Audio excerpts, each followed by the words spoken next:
చెడ్డమాటలల్లా పలుకున్నప్పుడు మీరు ధన్యులు కాబడతారు, పరలోకమందు మీ ప్రతిఫలం అధికం అవుతుంది అన్నాడు. హల్లెలూయా. ఇలాంటి వాక్యాలు మన మనసులోకి రావాలి. ప్రభు కోసం అవి బ్రతుకుతుంటే ఏంటి, నిందలేంటి, అవమానాలేంటి, హింస ఏంటి అనుకోవచ్చు. పౌలు గారు చెప్తాడు, యేసుక్రీస్తు ప్రభు వారి బోధలు ఏ విధంగా ఉన్నాయో అలాగే పౌలు గారు కూడా రాస్తారు. కరువు అయినా, ఖడ్గమైనా, హింస అయినా, వేదనైనా, ఉన్నవైనా, రాబోయేవి కడకు అంటాడు, మరణమైనా కానీ క్రీస్తు ప్రభు వారి ప్రేమ నుండి ఎడబాపనే అర్థం. ఇదేంటి, ఇదే చివరికి మరణమే కదా అని అనుకునేవాడు. అందుకే మరొక మాట, పాత నిబంధన కాలం దేవుడు మనలను మరణం వరకు నడిపిస్తాడు. మరణం వరకు నడిపిస్తే ఇంకేముంది అంత. కానీ కొత్త నిబంధనలో దానికి ఒక జవాబు పొడిగించాడు. మరణములో నుండి జీవములోనికి దాటించగలిగేటువంటి సామర్థ్యం కలిగిన వాడు, హల్లెలూయా, సమర్థుడు. ఆయనకు సమస్తము కూడా సాధ్యం. అందుకని మనం చేస్తున్నటువంటి భక్తి జీవితకాలం మనకే భక్తి చేస్తే అది దౌర్భాగ్యకరమైనటువంటి పరిస్థితి అని పౌలు గారు అంటారు. ఈ జీవిత అనంతరం కోసమై మనం చేస్తున్నటువంటి భక్తి. ప్రభు అన్నాడు కదా, ఇదిగో నేను మొదటి వాడను, కడపటి వాడను, మృతుడినైనాను, తిరిగి లేచి యుగాలు సజీవుడిగా ఉన్నాను అన్నాడు కదా. ఆ విధంగా మనము కూడా సదాకాలం ఆయనతో కూడా ఉంటాం. హల్లెలూయా, ఆమేన్, ఆమేన్. ప్రార్థన కోసం అందరం ప్రార్థనలో ఉన్నాం. అందరం ప్రార్థనలో ఉన్నాం. దానంగా వచ్చిన ప్రార్థన చేస్తున్నారు. అందరం ప్రార్థనలో ఉన్నాం. స్తోత్రం, స్తోత్రం.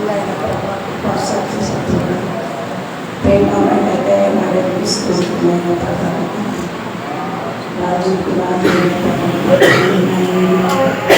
రీతిగా ఉన్న దేవుడిని స్తోత్రమైన మంచి దేవుడు, గొప్ప దేవుడిని ఎన్నో అద్భుతాలు ఆశ్చర్యకరా చేసి దేవుడు ఈ సయానికి వందనాలు స్తోత్రాలు చెల్లించుకుంటున్నాం ప్రభా. అవును ప్రభా, ఇంతవరకు ఎందుకంటే ద్వారా నా తండ్రి నాయన ప్రభు ఎంతో చక్కగా నా తండ్రి చక్కని స్వరాలు ఇచ్చావు ప్రభా. పాటలు ద్వారా నేను నిలిపచ్చున్నాం ప్రభా. నా తండ్రిని స్థుతించున్నాం ప్రభా. శుద్ధంగా చేసేవా నీకు వందనాలు స్తోత్రాలు చెల్లించుకుంటున్నాం ప్రభా.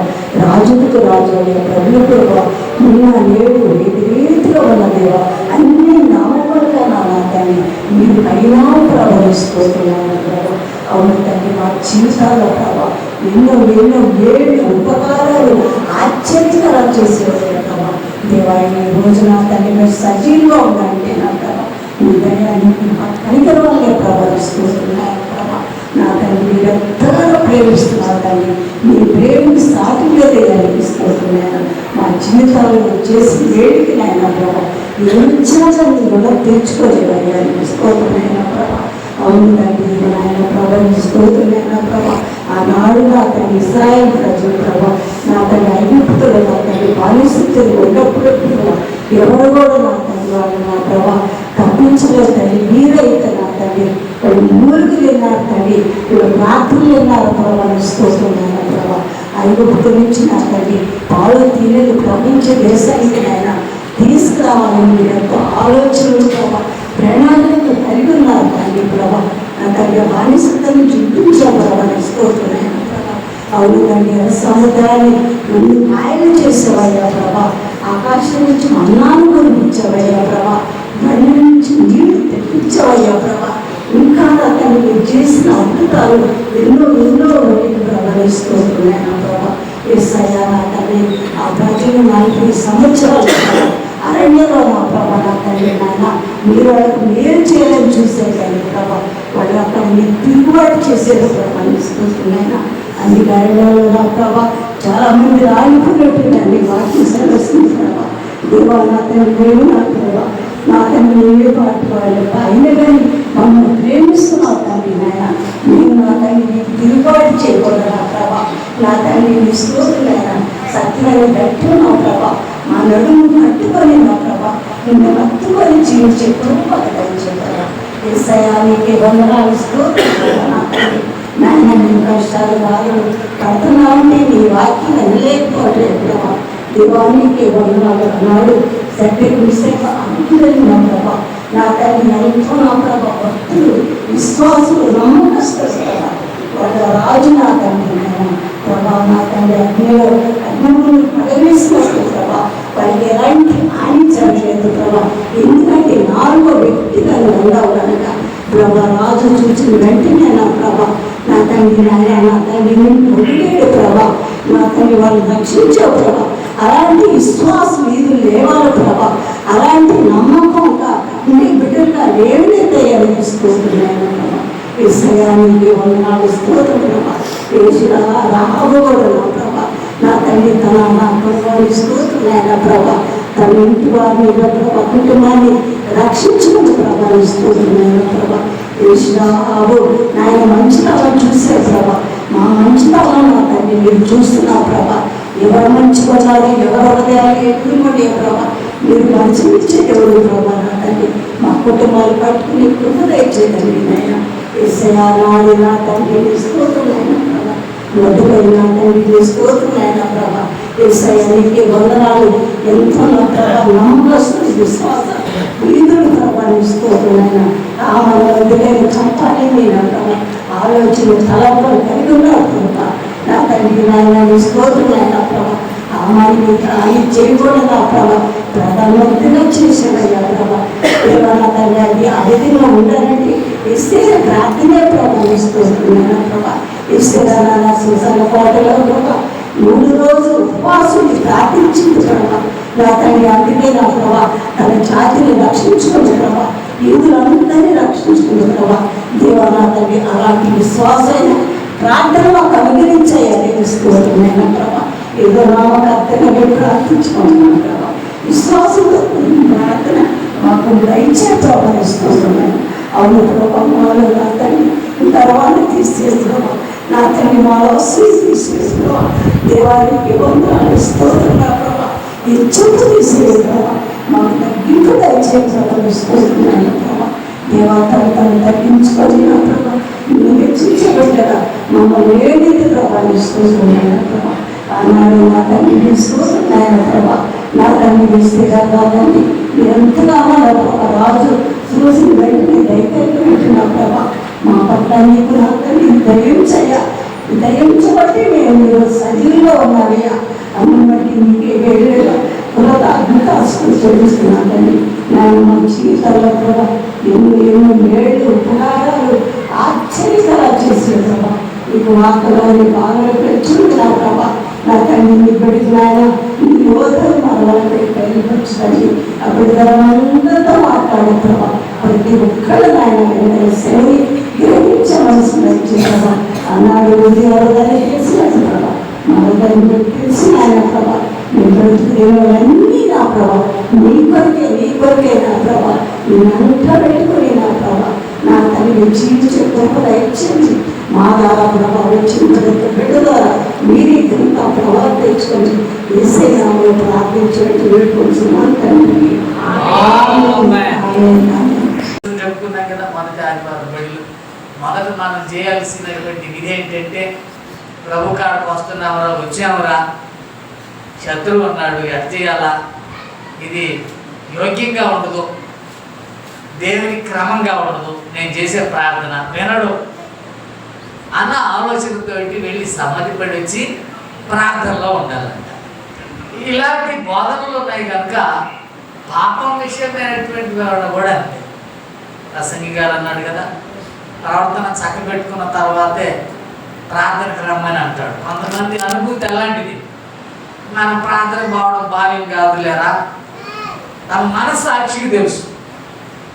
అందుకే లాస్ట్ వీక్ కూడా చెప్పాను, తమ మనస్సాక్షి ప్రార్థనకి పోవడానికి ఇవన్నీ ఆటంకాలుగా ఉన్నాయి కాబట్టి మరి దేవుడు ప్రేమ స్వరూపం అంటుండ్రే.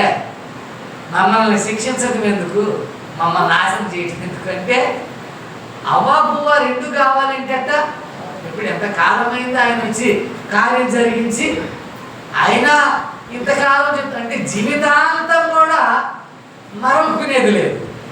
జీవితాంతం అంటే ఎక్కువ పాపం చేయాలా, తక్కువ పుణ్యం కట్టుకోవాలా. కానీ బైబిల్ చెబుతున్న ధోరణి ఏంటంటే కాస్తంత పాపం అంటుకున్నా కానీ ఈ చేసుకున్న పుణ్యం అంతా ఏమైపోద్ది, వృధా అయిపోద్దని వాక్యంలో కూడా అన్నాడు. 10 ఆజ్ఞల్లో ఒక్క ఆజ్ఞ మీరిపోయినా కానీ ఆజ్ఞలన్నీ కోల్పోయినట్టు అన్నాడు. అంటే ఒకడు చాలా భక్తిపరుడే, చిన్న తప్పిదం చేశాడు, ఏమైపోయింది, ఇప్పుడు చేసిన భక్తి అంతా వృధా అయిపోయింది, కాలం అంతా వృధా అయిపోయింది. మళ్ళీ ఎప్పటికో అది సంపాదించుకోవాలండి. అంటే ఏదో లోకంలో వీడు భక్తి పరుడురా, వీడు సంపాదన పరుడురా, వీడు నాయకుడురా, చాలా కాలం ఆశించి నాయకుడు అయ్యాడురా, చాలా కాలం చదివి ఉద్యోగస్తుడయ్యాడురా, చాలా కాలం భక్తి చేసి భక్తి పరుడు అయ్యాడురా. కానీ చిన్న తప్పిదం వల్ల ఏమైపోతుంది, అప్పుడు చాలా పెద్ద ఉద్యోగంలోనే ఉన్నాడు, కానీ అక్రమ సంపాదన వల్ల ఏమైపోయాడు, సస్పెండ్ చేయబడ్డాడు. ప్రయోజనం ఏమైపోయింది, మళ్ళా ఎక్కడెక్కడ వీడు లంచం తీసుకుంటున్నాడు, 1,00,000 రూపాయలు అంటే అని సోదాలు వేస్తే వీడికి రావాల్సినటువంటి వీడికి ఉండాల్సిన ఆస్తి పాస్తుల కన్నా ఎక్కువ మోతాదు ఉండటం వల్ల ఏమైపోయింది, అంతా కూడా నెగిటివ్. ఇలాగూ అనేక ఆటుపోటులు పరీక్షలు విశ్వాస జీవితంలో తారసపడతాయి. మనం ఏం చేయాలా, సహించాలా, వంచాలా, భరించాలి. భక్తి లేనటువంటి వాళ్ళ వ్యవహారాలు నేను చూస్తుంటాను, మాటల ద్వారాగా, చేష్టల ద్వారాగా, కార్యకలాపాల ద్వారాగా నేను చూస్తుంటాను. సాత్విక గుణం, జాలి, దయ, ప్రేమ, కరుణ, సహనం, ఓర్పు, దీక్ష ఇలాంటివి ఉండనే ఉండవు. ఎంతో భక్తి చేస్తుంటారు కానీ ప్రయోజనం.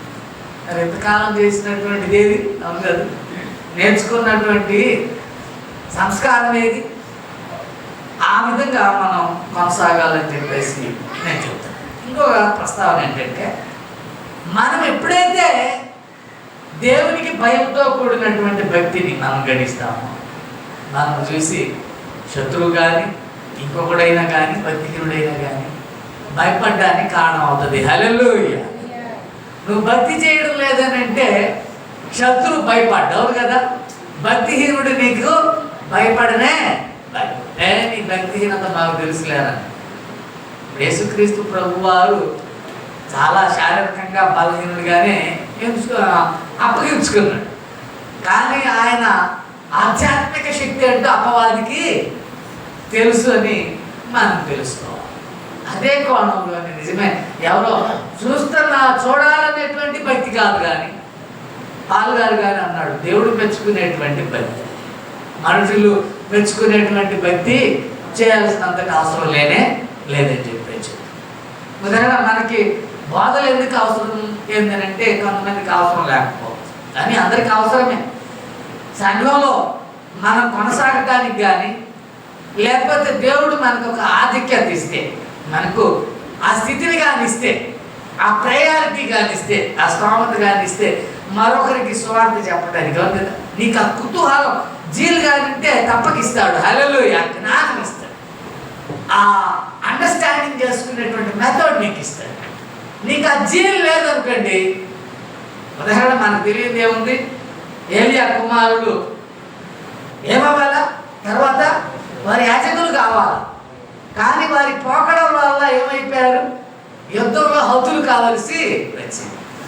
ఏలియా కుమారులే, కానీ ఎవరో పరాయి వాడు, చిన్నపిల్లడు సమూయేలు మరలా తర్వాత ప్రధాన యాజకుడు కాగలిగాడు. అంటే ఈ రూట్ తరగతి కావలసిన అవసరం లేదు దేవునికి.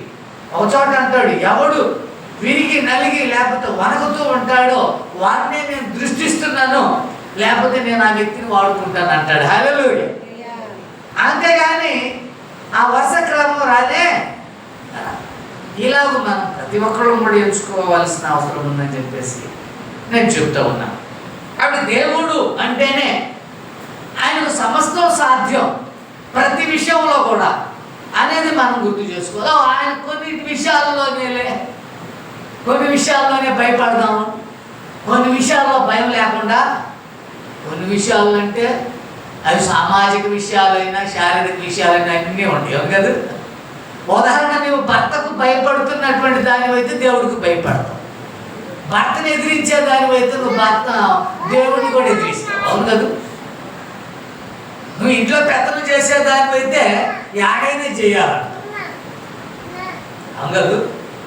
ఇవన్నీ మనం అమ్మో యజమానుడు దేవుడు అనేటువంటి భయము భక్తి కలిగి ఉండగలిగితే నీవు ధన్యురాలవు ధన్యుడు అని చెప్పేసి కూడా నేను చెప్తా ఉన్నాను. అందులో బట్టే ఈ యొక్క ప్రసంగం ఏంటంటే, దేవుడు సమస్తం మీద, ఏది సమస్త సృష్టి మీద, సమస్త కార్యకలాపాల మీద, సమస్త విషయాల మీద కూడా ఆయనకు అధికారం ఉంది, అజమాయిషి ఉంది. అది గుర్తించగలిగితే నువ్వు భయము భక్తితో కూడినటువంటి జీవితాన్ని గడిస్తావు. లేకపోతే ఆయన ఏముందిలే అని అనుకున్నామంటే దేనికి కూడా, అన్నింటిలో కూడా అబ్రహాం గారు అన్నింటిలో ఆయనకు దశమ వంతు ఏ విధంగా చెల్లించాడు అన్నటువంటి ధోరణి ప్రకారం మనం అన్ని విషయాల్లో కూడా అవచోట అంటాడు పాల్ గారు, అన్నింటి విషయాల్లో కూడా మితముగా ఉందాము అని చెబుతున్న ధోరణి కూడా మనకు తెలిసినటువంటిది. ఆదికాండం 2వ అధ్యాయం 1వ వచనంలో దేవుడు అమ్మ ఈయన చిన్న చిత్త కూడా నీవు భయము భక్తి చేయకపోవడానికి గల కారణం ఏంటంటే ఏంటి, ఆయనకి లేదులే, ఆయనకి అథారిటీ లేదులే, ఆయన అజమాయిషీ లేదులే, ఆయన అధికారం లేదులే, ఆయన ఆజ్ఞ లేదులే, ఆయన పెత్తనం లేదులే అనే కదా. మనం ఎప్పుడైతే అన్నింటి నా మీద, నా జీవం మీద, మరి ముఖ్యంగా ఎవరో కొంతమంది ఉంటారు తను మాత్రం దేవునికి అప్పగించుకోరు, కానీ ఎదుటోళ్ళ తప్పులు పసిగడతాం, కానీ మనలో తప్పు ఎదుటివాడు చెప్తాడు, వాడి తప్పు మనం చెప్తాం, కానీ మనలో ఉన్న తప్పిదాలు మనం మాత్రం చెప్పుకోము, గెస్ చేయనే చేయి. కానీ దైవం చెప్పేది, వాక్యం చెప్పేది ఏంటంటే, మొదట మనలో ఉన్నటువంటి తప్పులన్నింటిని కూడా ఏం చేయాలా, అది ఏదైనా కానీ ఒక దానికోసం నువ్వు ఆశిస్తున్నావు అంటే తప్పే, అంతే. అధికారం కోసం ఆశిస్తున్నావు, అందం కోసం తప్పిస్తున్నావు, అహంకారంతో ఊరేగుతున్నావు, అవును కదా. అన్నింటిని కూడా ఏం చేయాలా, తీసేసుకోవాలా. సాత్విక గుణ విషయమై ఏం చేయాలా, అహాన్ని తగ్గించుకో, పర్వాలేదు. కుటుంబంలో నిజమే నాదే పెత్తనం, నువ్వు నోరు మూసుకోవాలి గమ్మునుండని చెప్పేసి స్త్రీ నేను అన్నా నా పెత్తనం కొనసాగాలనేదే, అవును కదా నా ఆలోచన. అంటే అందరూ తగ్గించుకోకపోతే బాగుంటుంది, హల్లెలూయా. కానీ ఒకడు తగ్గించుకోవటం, అందరూ తగ్గించుకుంటున్నారు కదా, ఒకడు తగ్గించుకోవటం, దెయ్యం వేలుబడి ఉంటానే. అది అందరూ తగ్గించుకుంటే దేవుని యొక్క వేలుబడి ఉంది అందులో, హల్లెలూయా. సాల్వ్ అవుతా ఉంది ప్రతి సమస్య, కానీ ఇక్కడ సాల్వ్ కావటం ఎందుకు, నాదే నేనే అది తీరక అట్లా ఉండాల్సిందని చెప్పేసి కూడా అన్నాడు. కాబట్టి సమస్తం కూడా ఆయనదే అన్నట్టుగా మనం ఉండాలి. 2వ అధ్యాయం 1వ వచనంలో ఏమన్నాడు, ఆకాశములు భూమియు సమస్త సమూహమును సంపూర్తి చేయబడడం జరిగింది, హల్లెలూయా. మన చిత్తమై మనం వీటన్నిటిని వనకొచ్చుకున్నామా చెప్పండి. మనకున్నటువంటి జ్ఞానాన్ని బట్టి అది తెచ్చుకొని ఇల్లు కట్టుకుంటున్నానే కానీ ఆజ్ఞని చేసినటువంటి వాళ్ళు మరొకళ్ళు ఉన్నారు. అవి అవును కదా, దైవ చిత్తం మేరకు అనేది మనం ప్రక్కన పెట్టేసి మా జ్ఞానం, మా తెలివి, మా శక్తి సామర్థ్యాల వల్ల మేము వీటిని వనకూర్చుకున్నాం, ఒక అధికారాన్ని చేజిక్కించుకున్నాం, ఒక ఇంటిని సంపాదించుకున్నాం, ఒక భార్యను సంపాదించుకున్నాం, లేదా పిల్లలు. మన శక్తి కానే ఏ విషయంలో కూడా మనది కాదు. సమస్తము కూడా ఆయన ఒకనాడు సంపూర్తి చేస్తేనే మనం బ్రతకడానికి కొనసాగడానికి కాదు. మనం చెప్పాడు చూడు, ఆయన బట్టే మనం ఉనికి కలిగి ఉన్నాం, చలిస్తూ ఉన్నాం, తింటా ఉన్నాం, తొంగుంటా ఉన్నాం. లేకపోతే యోగ్ గారు అన్నాడు, ఆయన ఉచ్ఛ్వాస నిశ్వాసలు లేకపోతే, ఆయన శ్వాస లేకపోతే, ఆయన ఉనికి, ఆయన ఛాయ, ఆయన జాడ లేకపోతే మనుషులు అంటారట. నాకు ప్రసంగం సిద్ధం చేస్తున్నాను, దేవుని కనుగొనేటువంటి వాడు లేరు. అసలు మొదట కనుగొనాల్సింది దైవాన్ని. దైవం అన్ని కనుగొని మనకి ఇస్తే ఇంకా కనుగొన్న వాటిని మనం కనుగొనడం కాదు, ఆయన చేసినటువంటి దాన్ని మనం చేయడం కాదు, మళ్ళా మనం చేశాడు. ఈ మనిషి ఏం చేస్తున్నాడంట, ఒక యంత్రంతో ఒక మనిషిని చేసి ఏది ఆయా పనులు చేయడానికి, వీడికి అవసరమయ్యే పనులు చేయడానికి, అంతేగాని ప్రయోజనం లేనే లేదు, ప్రాణం లేనే లేదు, జ్ఞానం లేనే లేదు. శక్తి ఉండి ఇతడు చేసే పని మరొకటి చేస్తుంది అంతే. ఒక యంత్రం ప్రొక్లైనర్ ఉంది, వీడు చేయలేడు. పెద్ద బండని ఎత్తి ఏం చేయలేడు, పెద్ద బండను పగలగొట్టలేడు, అది పగలగొడుతుంది, అది ఎత్తి ప్రక్కన వేస్తుంది, అవును కదా. అంత అలాంటిది. అంతేగాని వీడిదేం కానీ దానికి అనుకున్నావు నిజమే నువ్వు, కానీ దానికి అనుకున్నవాడు చచ్చిపోయాడలేదు చెప్పండి. బల్బులు కనుగొన్నాడు, వాడు చనిపోయాడా లేదా? పేతురును లాజరును దేవుడు బ్రతికించాడని అలాగే నిరంతరం బ్రతికే ఉన్నాడా? బ్రతికుండానికి వీలు లేనే. యేసుక్రీస్తు ప్రభు అయిన శరీరధారిగా వచ్చాడు, చనిపోయాడు, తిరిగి లేచాడు. ఇక్కడ ఉండడానికి ఛాన్స్ లేనే లేదు. నేను మొన్న ఒక ఇస్లాం సోదరుతోటి మాట్లాడుతున్నాను. ఇస్లాం హైందవ గ్రంథాల్లో ఉన్నటువంటి ధోరణి అంట, సత్యాన్ని తెలుసుకోకుండా ఎలాంటి భ్రమలో ఉంచగలుగుతున్నాను. నేడు కూడా సిద్ధాంతకర్తలు కూడా అండి క్రైస్తవులో కూడా ఉంది. ఎక్కడుందంటే బైబిల్లో లేదు, కానీ సిద్ధాంతాల్లో ఉంది. మరొక సిద్ధాంతాన్ని వినకుండాంట, మరొక మతాన్ని అంగీకరించుకున్నంట, పోయిన మాకు వినకూడదు, చేయకూడదు. మన గ్రంథంలో చూసారా, కీర్తన భాగంలో నీతిమంతులున్న చోట పాపులు ఉండలేరు, పాపులు కూర్చొని మాట్లాడుకుంటున్నారు, పరిశుద్ధులతో ఏం పని? అవును కదా, ఉంది వాక్యంలో. అట్లాగే వారి గ్రంథాల్లో ఉందట. ఒక చోట క్రైస్తవ ప్రసంగం జరుగుతుంది, మనం ఎందుకు వెళ్ళాలా? మనకేం పని? మనకు దైవం అన్నాడు, మనకు గ్రంథాలు ఉండి వెళ్ళాల్సిన అవసరం లేదు, వినాల్సిన అవసరం లేదని రాసి పెట్టున్నాయంట పెద్దోళ్ళు చెప్తారట. సిద్ధాంతాల్లో కూడా ఇదేనండి. నేను సత్యవాక్యంలోనికి రానియకుండా కొన్ని సిద్ధాంతాల వాళ్ళు సాక్ష్యాలు చెప్తుంటారు. మేము ఒకనాడు సిఎస్ఐలో ఉన్నాము, లేకపోతే ఆర్సీఎంలో ఉన్నాము, ప్రతి సంఘంలో కూడా. అంటే వాడు సత్యంగా కొనసాగలేకపోతే, మేము బాప్టిస్ట్లో ఉన్నాం, పెంతెకోస్తులో ఉన్నాము, సత్యం తెలుసుకోలేకపోతే ఇదిగో మరొక చోటుకెళ్ళి మేము సత్యాన్ని గెస్ చేయగలిగామని చెప్పి సాక్ష్యాలు చెబుతున్నారు. ఒక పెంతెకోస్తు చర్చికి ఆనుకొని ఉన్నటువంటి వ్యక్తికి అర్థం కావడం వల్ల బోధ స్పష్టంగా లేకపోతే యుద్ధములకు ఎవడు సన్నద్ధం అవుతాడు? దైవాన్ని గురించి, స్వర్గాన్ని గురించి, పరిశుద్ధతను గురించి, పాపాన్ని గురించి, లోకాన్ని గురించి, పరలోకాన్ని గురించి, వాక్యాన్ని గురించి, దైవాన్ని గురించి పూర్తి వివరణ లేకపోతే ఎట్టవాడు సిద్ధపరచబడతాడు? అవును కదా, ఒట్టి అనడమే. మీరు ఆ పుస్తకం నేను ఒకసారి కూడా చెప్పాను, 500 పాటలు ఉన్నాయి, ఒక పాట కూడా తెలుగు పాట లేదు అంటే ఏంటి? వేలం వెళ్ళి అలాంటిది ఒక తెలుగు పాట లేదు. ఎట్లా నీవు అర్థం చేసుకోవాలా, కొనసాగాలా చెప్పండి? అదొక సిద్ధాంతపు అలవాటుగా కొనసాగుతున్నారు. అంతేగే సంస్కృతంలో ఉన్నాయి గ్రంథం. ఇప్పుడు 3000-6000 భాషల్లోనికి తర్జుమా చేయబడిందంట పరిశుద్ధ గ్రంథం. హల్లెలూయా. ఎందుకు?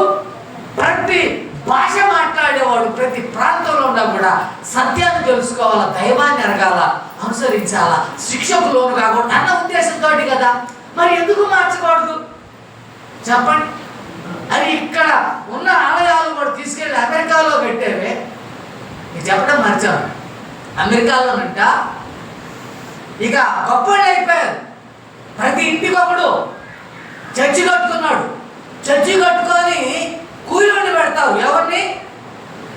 పాస్టర్ని కూలికి బోధించేవాళ్ళు ఉన్నారట. అంటే కొన్ని సంఘాల్లో కూడా విశ్వాసులు ఎందుకు వెళ్తున్నారు తెలుసా? మీకు తెలుసో లేదో, పెద్ద పెద్దోళ్ళు డబ్బు వేస్తా ఉంటే ఈ చిన్నవాళ్ళు సాగుతుంటారు సంఘంలో. పేద పిక్కోళ్ళు సంఘానికి ఎందుకు వెళ్తున్నారంటే వాళ్ళు పట్టు మోసుకుంటుంటారు, వీళ్ళకి అప్పులు ఇస్తుంటారు, ఇళ్ళు కట్టుకోమంటుంటారు. అయ్యి జాతర ఎందుకు వీళ్ళు భక్తి చేస్తూ ఉంది? వీళ్ళు భక్తి నేర్చుకోవటానికి కాదు. ఉదాహరణ, పార్టీలు వస్తుంటాయి మన మధ్యకు.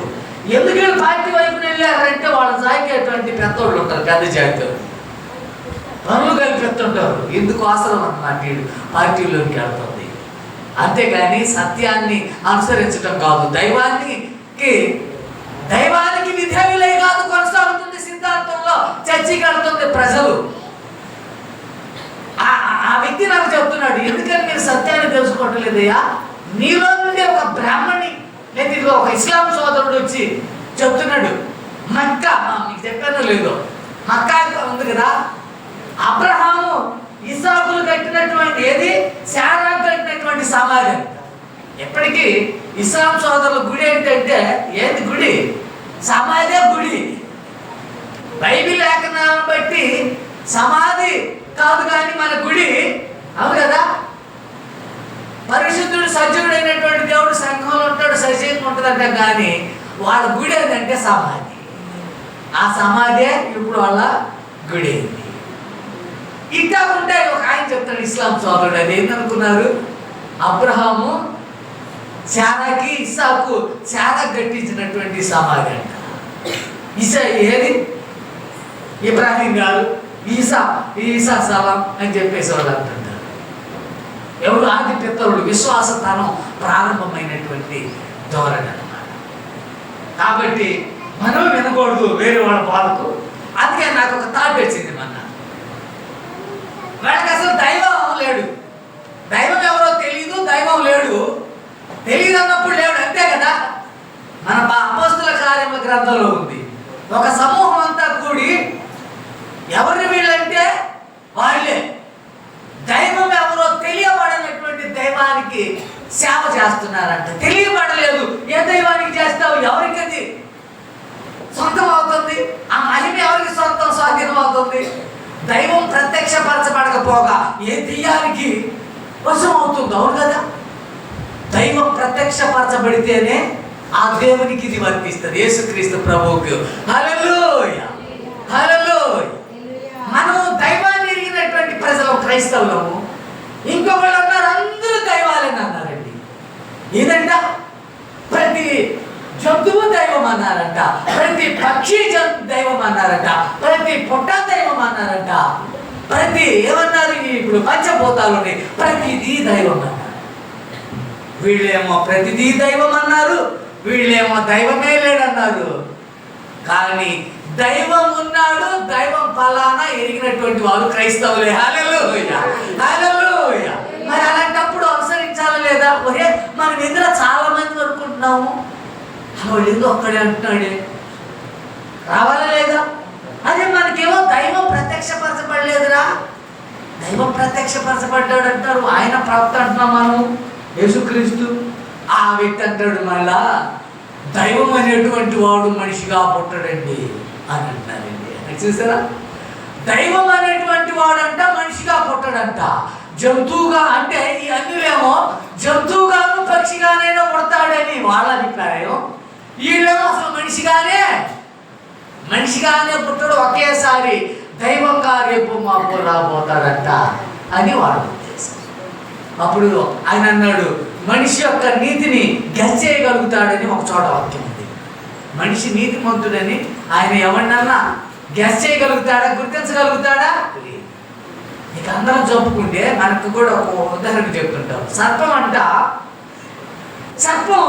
కనీసం 1000 గుడ్లు పెడతదంటండి. సర్ప సంతానం అన్నాడు అందుకే బైబిల్లో. సర్పం 1000 గుడ్లు పెడతదంట. 1000 గుడ్లు పెట్టి పిగిలిన తర్వాత ఏం చేస్తుందంట? అన్నిటినీ తినేస్తుందంటండి. మాకున్న గొడవ ఏంటంటే అట్నే మింగి వస్తుంది, అంతే. మింగి ఏదైనా మనుషులు పాముంది, మనిషిని జంతువుని అట్నే మింగేసేదనా ఒక చుట్టు కోస్తాం అనుకో, చుట్టుకుంటుందంట. అది కరగడానికి, లేకపోతే దుర్లాడుతుందంట, పుర్లాడుతుందంట.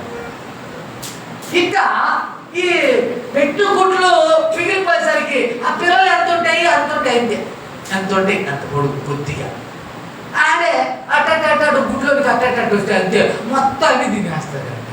ఇదేంటండి? పిల్లలు కనుక్కొని పిల్లలు కన్నటువంటి వాళ్ళు అమ్ముకోవడానికో లేకపోతే అర్థం చేయటానికి కంటారా? ఇంత కష్టపడి నొప్పులు పడి 9-10 నెలలు బాధపడి తిన్నాము. తినడం కూడా తెలుసుగా, మనకు తెలియదు అంటారు. తినలేరు, అవును కదా, వాంతులు. ఇలాంటి పరిస్థితులు పడి పిల్లలు కానీ ఎవడన్నా పాడేసుకుంటారా? కానీ సర్పం యొక్క పని అదంట. అట్లా దయ్యపు కార్యం ఉంటుంది, కానీ దేవ కార్యం ఎలాంటిదేనంటే ఏ ఒక్కరు నశించకూడదు. హల్లెలూయా. నాకు అలాగే మార్నింగ్ ఒక థాట్ వచ్చింది. ఉదాహరణ, మా తండ్రి గారు ఉన్నారు. మా తండ్రి గారి చేష్టాలు కొద్ది గొప్ప నాలో ఉంటాయి. ఆయన మాటలు తీరు, ఆయన గుణగణాలు, ఆయన మొక్క నేను అర్థంలో చూసుకుంటా. మా నాన్నగారిని చూశాను కదా చచ్చిపోయిన రోజులు, అచ్చం మా అయ్యాలో ఉన్నాను నేను. వృద్ధాప్యం వచ్చేసరికి గెస్ చేయగలుగుతున్నాం, అవును కదా. అట్లాగే పైకి వేషం వేయవచ్చు, అవును కదా. నేను కుర్రోళ్ళలాగా వేషం వేయవచ్చు, లేకపోతే పెద్ద ధనవంతుడిని ఖరీదైన బట్టలు వేయచ్చు. కానీ నా ఇన్నర్ పరిస్థితి మాత్రం నా స్థితిని ఏం చేస్తుంది? తేట తెల్లను చేస్తుంది. హల్లెలూయా. అట్లాగే యేసు చెప్పాడు ఈ ప్రస్తావన ఏమని? పైకి కాల గొర్రెల్లాగా మెలగొచ్చు, ఇది నటించవచ్చు, మాటలో కానీ చూపులో కానీ కార్యకలాపాల్లో కానీ చూడవచ్చు, కానీ లోపల క్రూరమైన తోడేళ్ళు పులులతో అని చెప్పేసి మాట్లాడతాడు క్రీస్తు ప్రభువు. అవును కదా. పైకి మనం వేషం వేయవచ్చు, కానీ అందుకే ఆ బట్ట బయలు తేట తెల్లని అవుతుంది. మీరు గెస్ చేయవచ్చు. ఆ సేవకుడిని కానీ ఆ విశ్వాసిని కానీ ఎంత విశ్వాసి, ఎంత మోతాదు విశ్వాసి, ఎంత మోతాదు భక్తిపరుడని తేల్చొచ్చంట భక్తిని గడిస్తున్నటువంటి మనం. కాబట్టి ఆ విధంగా నిజమే మన భక్తిని దేవుడు చూడాలి. ఇతరులు ఎవరో చూస్తారని కాదు, దేవుడు చూడాలని చెప్పేసి కొనసాగడమే లక్ష్యంగా, దేవుడు చూడటం లేదు అని చెప్పేసి ఇక్కడ ప్రజలు పెంచడం మాత్రం కానీ కదని చెప్పారు. కాబట్టి సమస్తాన్ని కూడా దేవుడు ఏం చేశాడు? కంప్లీట్ చేశాడు. అది మనం అర్థం చేసుకోవాలి. 3వ అధ్యాయం 1వ వచనంలో ఇంకొక మాట అన్నాడు. అక్కడే ఈ సర్పాన్ని గురించి చెప్పుకున్నాం కాబట్టి సరే. దేవుడైన యెహోవా సమస్త భూజంతువులలో సర్పము చాలా యుక్తి గలదు. చేసినటువంటి సమస్తం కల్పించిన వాడు అని ఒక అవగాహనలో ఇచ్చేమో లేదో, వీటన్నిటిలో సర్పము చాలా యుక్తి గలదట. దాన్ని ఎంచుకున్నాడు అపవాదిగాడు. అవును కదా. ఒకనాడు ఎవడరా నేడు దేవుని సేవకునికి భక్తి పరులకు ఎక్కడ వైరం కలుగుతుందంటే, మేమే భక్తి పరులం, మేమే నిజమైన సేవకులం, మాదే నిజమైన సంఘం అన్న వాళ్ళే ఈ దెయ్యపు కార్యకలాపాలు వెలగబెడతా ఉంది. ఎవరు ఒకనాడు దేవుడిని స్తుతించిన వాడు, గొప్ప చేసిన వాడు, ఆయన కీర్తిని, ప్రభావాన్ని, మహిమను వెల్లడి చేసినటువంటి వీడే దెయ్యమయ్యాడు. ఎవడో తెలియనోడు కాదండి దెయ్యమైంది. చూసారా? మనం చూస్తుంటాం. మనం ఇందిరాగాంధీని చంపాడు. ఇందిరాగాంధీని చంపినోడు ఎవడంట? ఆయనకు బాడీ గార్డుగా ఉన్నవాడే చంపాడు. అంటే సంఘం భ్రష్టత్వంలో ఉంది, విశ్వాసులు భ్రష్టులుగా ఉన్నారు. కారణం ఏంటంటే మనలోనే ఉన్నారు, భ్రష్టులు ఉన్నారు కనుక ఏమైతుంది? దినదినానికి భ్రష్టత్వం ఫ్లడ్ అవుతుంది. కానీ ప్రేమ పెంపారాల్సింది పోయి, భక్తి పరవశంలో కొనసాగాల్సింది పోయి, అపవాదిగాడి జులుమే ఎక్కువైపోయి. చూసారా? ఎందుకు మెజారిటీ పీపుల్ భక్తిహీనులుగా ఉంటారు కాబట్టి అపవాది జులు కనపడతారు.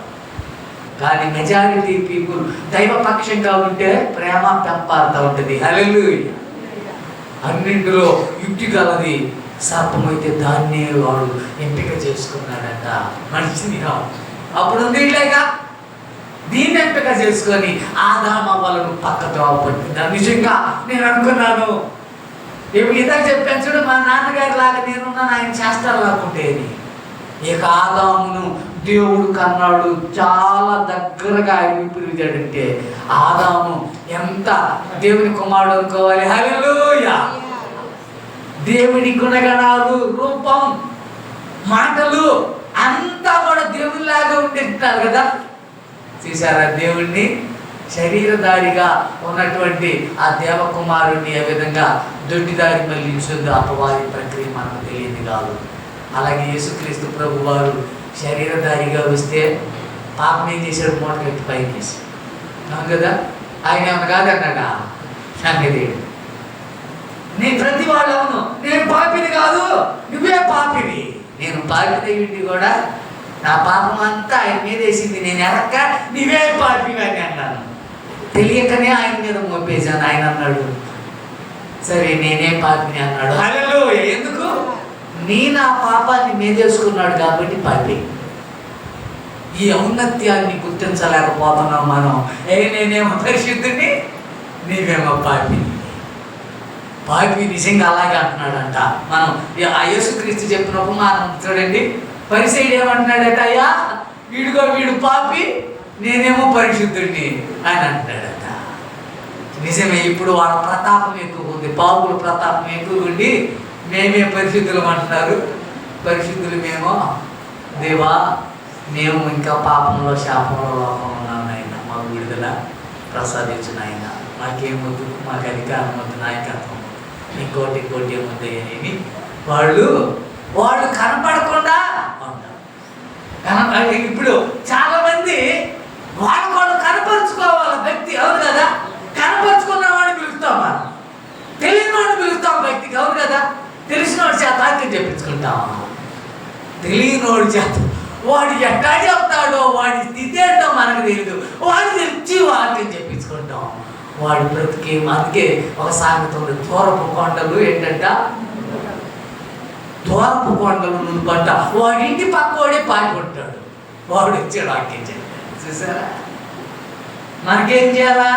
మనకు తెలియనోడు కావాలి, ఎవడో తెలియనోడు చెప్పాలి. వీడు గొప్పతనం, మేము చెప్పించాము, మేము తెచ్చాము, వాడు అనుకోవాలి. వాడు ఎందుకు కనపరుచుకున్నాడు? నేను అందరూ నన్ను తీసుకెళ్ళాలా, ఇదిగో ప్రతి టీవీలో ఆయనే, ప్రతి మీడియాలో ఆయనే, ఎట్టా కనపరుచుకున్నాడు. ఇక్కడ మనకి ఎవరు కనపడతారు ఎక్కువగా? సినిమా యాక్టర్లే కనపడేది. అవును కదా? సినిమా యాక్టర్లే మనకు కనపడేది, మార్గదర్శకులు. ఏమైంది? సినిమా ప్రపంచం ఏమైంది? సినిమాకు ప్రపంచ ప్రస్తావన, ఈ సినిమా ప్రస్తావన స్థానం అసలు ఎక్కడంటే, నేను అందుకే అన్నాను, కాలిఫోర్నియా స్టేట్ ఏమైపోయిందంట, కాలిపోయిందట. లాస్ ఏంజల్స్ ఏమైపోయింది? లాస్ అయిపోయింది. లాస్ అంటే నష్టం వాటిల్లంట 15 లక్షల కోట్లంట. ఇంకా ఎక్కల, కొత్త ఆయన ఎక్కల, ఎలక్షన్ అయిపోయి ఛానల్ అయిపోయింది, కొత్త ఆయన ఇంకా ఎక్కలేదంట. ఏమైపోయింది? ఎందుకంటే ఏంటంట, వాటిల్లో కొన్ని సంస్కరణలు లేవనెత్తారట. అదే పెద్ద సంస్థానం, అమెరికాకు ప్రపంచానికి గొప్ప సంస్థానం. అదే ప్రెసిడెంట్ ఉండొచ్చు కానీ గొప్ప సంస్థానం అన్నమాట. డబ్బులో కానీ సంపదలో కానీ అబ్బో ఆయా అవార్డులు, రివార్డులు, పేరు ప్రఖ్యాతులు, గిన్నిస్ బుక్లకు స్థాన చలనం. దాంట్లో కొన్ని ప్రణాళికలు చేశారంటే ఏంటో తెలుసా? ఇక దేవుడు లేడు, మా జ్ఞానాన్ని మించినటువంటి దైవం అంటూ లేడన్నారట. అంటే వాళ్ళ గొప్పతనం అంతా. ఒకవేళ రాష్ట్రాల్లో, దేశాల్లో యాక్టర్స్ ఉండొచ్చు, అవన్నీ వాళ్ళకన్నిటికి కూడా మించినటువంటి వాడు. ఉదాహరణ చెప్తాను, పెద్దోళ్ళు మన స్టేట్లో ఉన్న పెద్ద సినిమా యాక్టర్లు ఉన్నారు తెలుసా? వీళ్ళు కూడా ఆడ స్థలం కొనుక్కొని ఉండాలనేటువంటి ఆలోచన అంట. నేను ఒకసారి చెప్పాను, ఇది ఇప్పుడు కాదు, 20 సంవత్సరాల కిందటే చెప్పా. కాస్త జ్ఞానం గల్లవాడికి, సంపాదన గల్లవాడికి ఎరెక్టాగా ఉంటుందంటే, ఇక్కడ ఇల్లు ఉందంటే ఒంగోలులో ఉండాలా, ఒంగోలులో ఉందంటే హైదరాబాద్లో ఉండాలా, ఏది అంత మాత్రం కాదు, ఒంగోలులో ఉన్న అమరావతిలో కూడా ఉండాలా, అమరావతిలో ఉండాలా, అమరావతిలో ఉండేవాడు ఢిల్లీలో ఉండాలా, ఢిల్లీలో ఉండేవాడు ఎక్కడ ఉండాలనుకుంటాడు? అమెరికా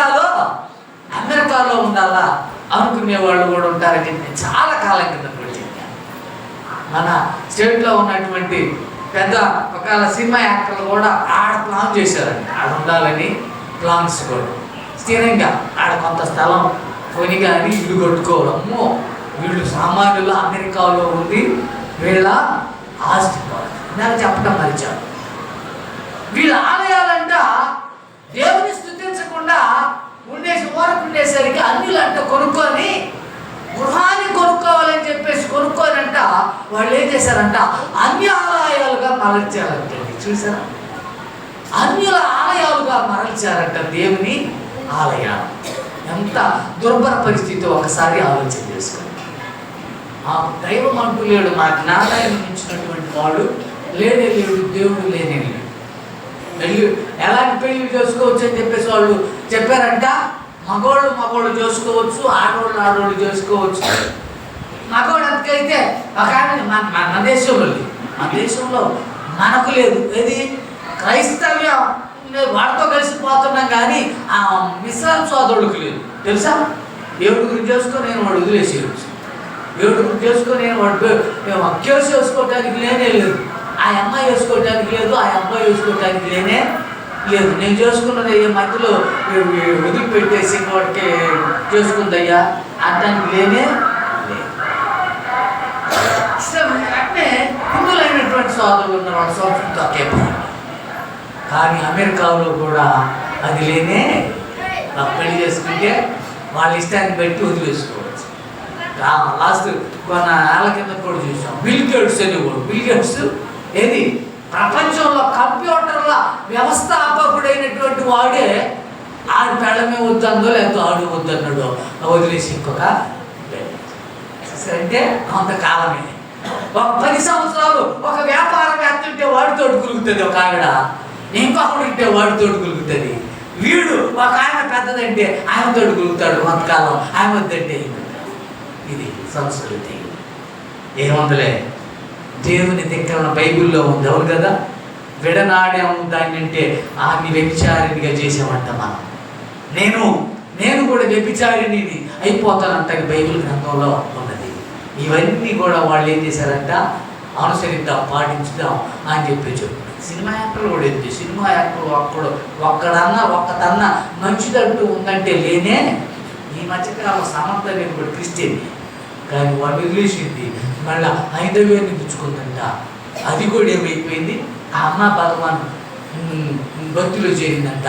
అది బోగస్ అని చెప్పేసి సేమ్ మన 10th వస్తూ విశ్వాసులు ఎలా ఉంటారో అలాగే అందులో మనసు అవుతున్నారు. ఎందుకు, దేవుని భక్తి పరులు అయితే, దేవుని అనుసరించే వాళ్ళకి ఎలా ఉండాలని బైబిల్ చెప్పినందుకు వాళ్ళు కూడా అనుసరిస్తూ ఏమైపోయింది, అది బోగస్ అంటే. మాఫీ చేయాలంటే కుదరదండి. దేవుడిని తొంగలో దొక్కేయాలా, దేవుని కార్యాన్ని తొంగలో దొక్కేయాలంటే దేవుడు చూస్తూ ఊరుకుంటాడా? దేవుడిని పట్టించుకోకుండా ఉంటే ఊరుకుంటాడా చెప్పండి? తప్పక బుద్ధి చెప్పనే.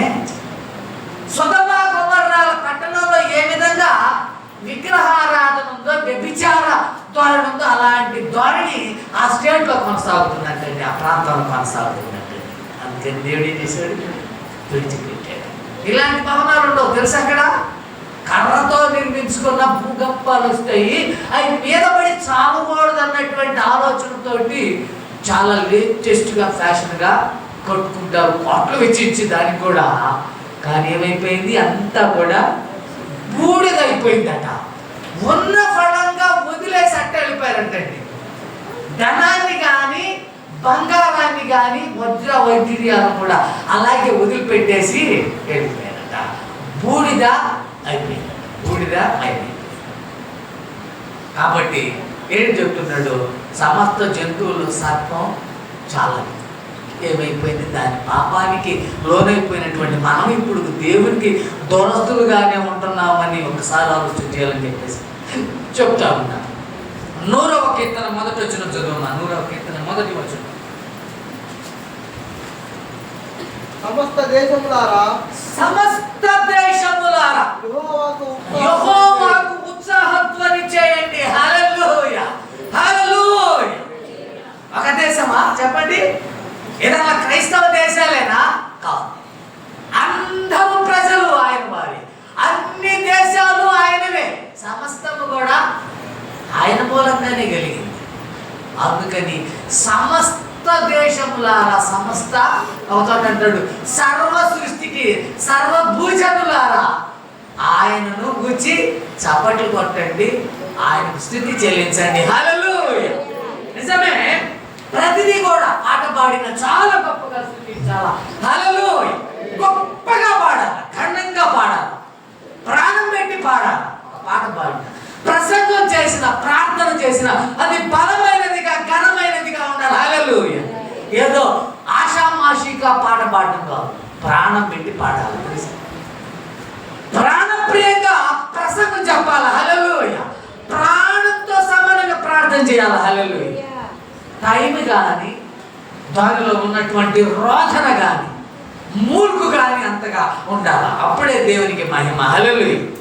ఏదో ఊరక, ఏది నష్టపరుచుకోకుండా, శ్రమ కలగకుండా, సుఖవంతమైన పాట కాదు, సుఖవంతమైన పాట కాదు, సుఖంతో కూడినటువంటి బోధన కాదు, సుఖంతో కూడినటువంటి ప్రార్థన కాదు, పెదవులతో నన్ను ప్రార్థిస్తారన్నట్టు కాదు, హృదయాంతరంగములో నుండి ప్రార్థించేటువంటి విధానం అలవర్చుకోవాలి. అందరూ బట్టి సమస్త దేశములారా ఆయనకు ఉత్సాహధ్వని చేయండి, కల్లుమన కంగుమన తెలుసుకోవాలంటూ.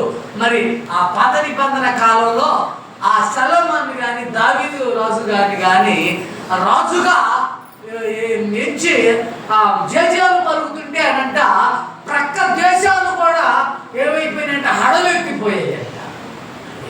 ఇప్పుడు అంత మైకులు పెట్టు, లేకపోతే బాంబులు పేల్చు, అంతగా ఆర్భాటం ఉంటుంది. మరి అలాంటిది ఆయన రాజరికాన్ని హైలైట్ చేస్తూ చేసినటువంటి ఘోషంట ఎలా ఉందంట, ప్రక్క దేశాలకు వ్యాపించిందంటే తెలిసిపోయిందంటే సమస్త దేశములారా దేవునికి ఉత్సాహధ్వని చేయండి. ఎంత విశేషం ఒకసారి ఆలోచన చేయండి. అంటే సైలెంట్ భక్తి కానే కాదు అని చెప్తాడు. 150వ కీర్తనలో 6వ వచనంలో ఏమన్నాడు, సకల ప్రాణులు, ఇందాక అన్నాడు ఆ ప్రాణి, సకల ప్రాణులు యెహోవాని స్తుతించాల్సినటువంటి అవసరం ఉందని కూడా చెప్తాడు. ఆదికాండంలో 32వ అధ్యాయం 10వ వచనంలో యాకోబు గారు ఆశీర్వాదం అంటాడు. యాకోబు గారు అలాగే అబ్రహామును ఉద్దేశించి కూడా ఒక మాట అంటాడు. అంటే అన్ని విషయాల్లో, సమస్త విషయాల్లో దేవుడు అబ్రహామును ఆశీర్వదించాడు. సమస్త కార్యకలాపాల్లో కూడా దేవుని ఔన్నత్యం ఏంటో, స్థితిగతి ఏంటో ఉంటూ ఉండేదంట దావీదు కాలంలో అని చెప్పేసి మాట్లాడుతుంటాడు. ఆదికాండం 32వ అధ్యాయం 10వ వచనంలో యాకోబు గారు ఎలాగూ దేవుని ప్రార్థన అందిస్తున్నాడు ఇక్కడ మనం చూస్తున్నాం. చదవమా. నీ సేవకునికి సమస్తమైన ఉపకారములలో సమస్త సత్యమునకును నేను అపాత్రుడను, నేను యోగ్యుడను, పాత్రుడను కానే కాదు. సత్యానికి విరుద్ధం లెక్కైతే అయినప్పటికీ, అవును కదా, నీవు సత్యవంతుడవు కాబట్టి, నీవు పరిశుద్ధుడవు కాబట్టి, మేము సత్యంగా, ధర్మంగా, నీతిగా, న్యాయంగా కొనసాగాలని చేస్తున్నటువంటి నీ పాటు, నీ క్రియ చాలా గొప్పదని చెప్పేసి ఆయన గుర్తించగలిగాడు. సేమ్ అదే కోణంలో దావీదు గారు కూడా చెప్తాడు, సమస్తమైనటువంటి వాటికి నేను అపాత్రుడను, నేను నియమించబడ్డానికి అనాథుడను, అయినప్పటికీ కూడా నీవు నన్ను హైలైట్ చేస్తావు. అలాగూ ఒక చోట అంటాడు, నీ గొప్పతనం నన్ను ఏం చేస్తావు, నీ ఘనత నన్ను కూడా హైలైట్ చేస్తావు. ఎందుకంటే నేను చెప్తున్నాను, ఆయన ఎంతగా గొప్పపరుస్తారో గొప్పపరుస్తారో నేను ఫస్ట్ చెప్పాను. ఆయనకి ఎంతగా మీరు భయపడి భక్తి చేస్తుంటారో అంతగా మీకు మరొకరు భయపడతారు. హల్లెలూయా. ఆయనలో మీరు కొనసాగుతారు. మీ పక్షంగా ఆయన అన్నాడు, నిలిచున్నాడు, అంతే. ఇంక నో డౌట్, నిస్సందేహంగా ఇది అసంపూర్తిగా, అసమర్థంగా మనం భక్తి చేయనే చెప్పండి. భక్తుడు అన్నాడు, చేపట్టిన దాన్ని గట్టిగా మనం ఇది చేయగలుగుతున్నాం. దేవుడు దీంట్లో మనకు ఇచ్చాడు, స్టెబిలిటీ ఇచ్చాడు, సామర్థ్యత ఇచ్చాడు. అవును కదా. ఇచ్చినప్పుడు ఏం చేయాలా, దాన్ని ఇంకాస్త వాడుకుంటూ ఉంటే ఇంకాస్త షైన్ అవుతాం, ఇంకాస్త స్ట్రాంగ్ అయిపోతాం, ఇంకాస్త బలపడతాం, దిట్ట పెడతాం, గౌరవించబడతాం. కానీ నిరుత్సాహంగా నిర్లక్ష్యంగా కానీ అంటే అయిపోతాం. సౌలు గారు కానీ అంతకంతకు నీరసిస్తున్నాడు, దావీదు గారు అంతకంతకు బలపడుతున్నాడు అన్నటువంటి విధంగా ఉంటుందన్నమాట. అపోస్తుల కార్యముల గ్రంథం 13:10 ఒక మాట ఉన్నాం.